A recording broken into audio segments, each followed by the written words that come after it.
سلام شیمی جان قربان، من آزی رشتیم با ما بایت کباب کوبیده یونانی لذیذ.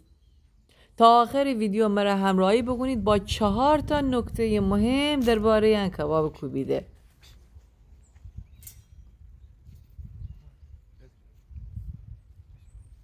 برای اینکه ایده کباب کوبیده خیلی خیلی لذیذ و خوشمزه بدارید و که از سیغم نریزه، 4 نکته داره که تا آخر ویدیو مرا همراهی بکنید. اگر از می ویدیو شما را خوش ما جغلا حتما لایک و کامنت و سابسکرایب شما را فراموش نبه. لطفا هر سوالی که دارید کامنت بکنید، من همیشه می کامنت ها جواب دهم. اول از همه نیاز داریم به ایده پیاز بزرگ که رنده بکنید. باید شیمی گوشت ترکیبی از گوشت گوساله و قلوه‌گای گوسفندی با 50% گوشت گوساله و 50% قلوه‌گای گوسفندی که بهتره از همون قصابی که فکرید بگید شماره 3 بار چرخ بکند. 1 کیلو گوشت 25% چربی ده. نیاز داریم که پیاز بزرگ 70% از آبش بگیریم، به خاطر اینکه امی کوبیده منقل جفنبه. بس 70% از آب پیاز بگیرید و تفاله پیاز به 1 کیلو گوشت اضافه کنید. به ازای 1 کیلو گوشت اما 250 گرم تفاله پیاز نیاز داریم. وقتی آبش بگیفتید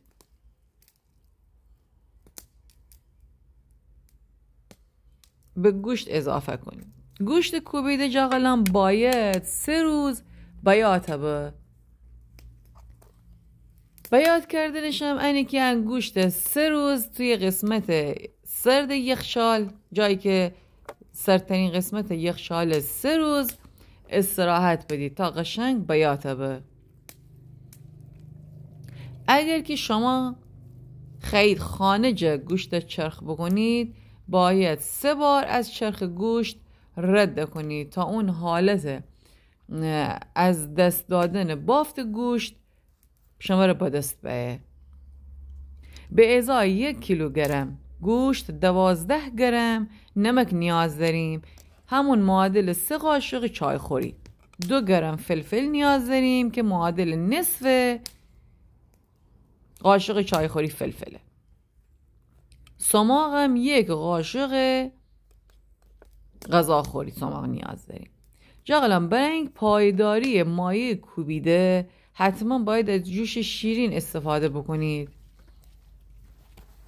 جوش شیرین هم برای 1 کیلو گوشت نصف قاشق چای خوریه. الکی نگید که جوش شیرین خوب نیه، حتی که دنید نانوایان نان میان از جوش شیرین استفاده کنند. حالا 1 بار کوبیده میانم اشکال نره. اگه شما دوستم نداشتید تنید نزنید، اما جوش شیرین هم طعم کباب خیلی خوشمزه تر کنه و هم که پایداری مایه کوبیده روی منقل عالی به. جاغلان 5 تا 10 دقیقه باید از گوشت کفمال بکنید تا چربیش در بیه. قشنگ پیاز با گوشت و نمک و فلفل و ادویه با هم مخلوط بکنید، قشنگ کفمال بکنید تا مایه کوبیده حالت چسبندگی پیدا بکنه.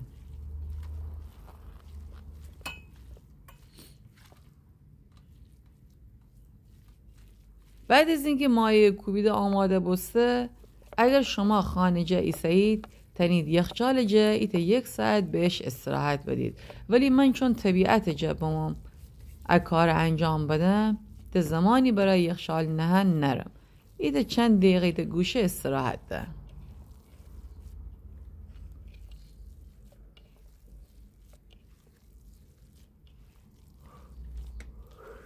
دقیقا باید همینقدر گوشت کوبیده ورز بدید تا چربیش در بیه. حتی که دینید سینی جای چربی گوشت در بمو. الان ایده پرده گوسفندی داریم. اما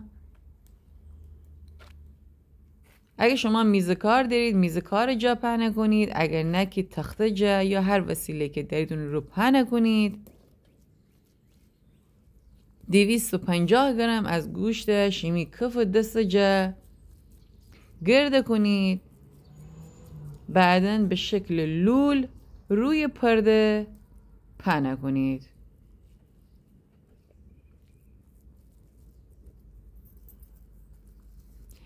ایده دانه پرده گوسفندی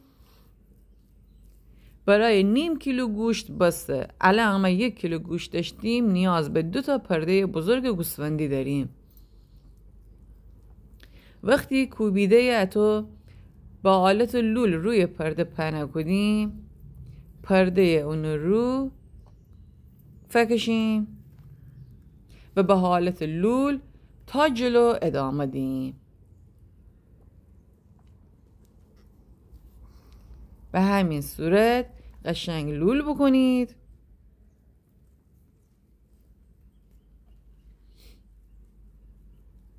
شما تنید از لول کمتری استفاده بکنید.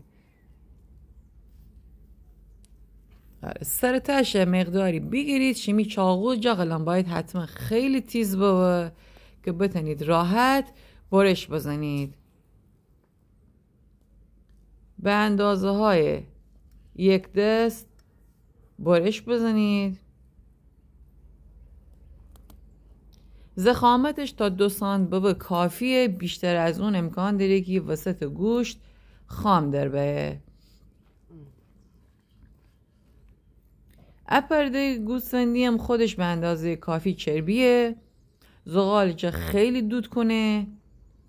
شیمی زغال باید حتما بور سرخ بکنید. وقتی سرخ بسته و یه ذره خاکستر رو بمانسته، شیمی سیغانه تنید، زغال رو قرار بدید و چون آتیش گیره به خاطر چربی سعی بکنید که هر از گاهی شیمی سیغه از روی زغال جدا بکنید. وقتی همه تکان 2 سانتی برش بدهید،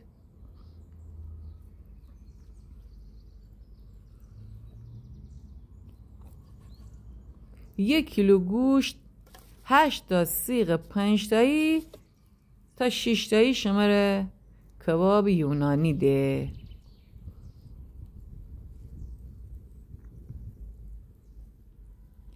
الان 250 گرم بو.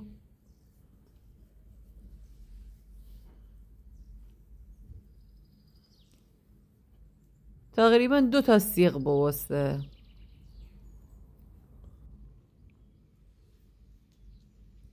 نیم کیلوش 4 تا سیغ ده. 4 تا سیغ 5 تایی.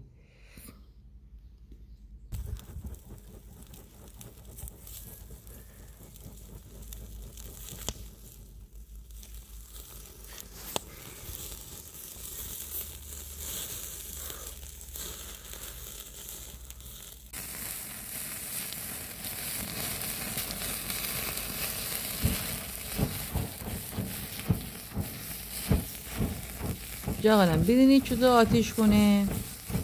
وقتی آتیش گرفتن داره سعی بکنید که باد بزنید، به خاطر پرده یکی اتفاق دکته. کباب بسیار لذیذ و خوشمزه و دلنشینه. امیدوارم که شما هم چک کنید و از خوردنش در کنار خانواده لذت ببرید. شیمی جان بلا میسر انم از امی کباب پرده یونانی. به به محشر بوستو و محشر.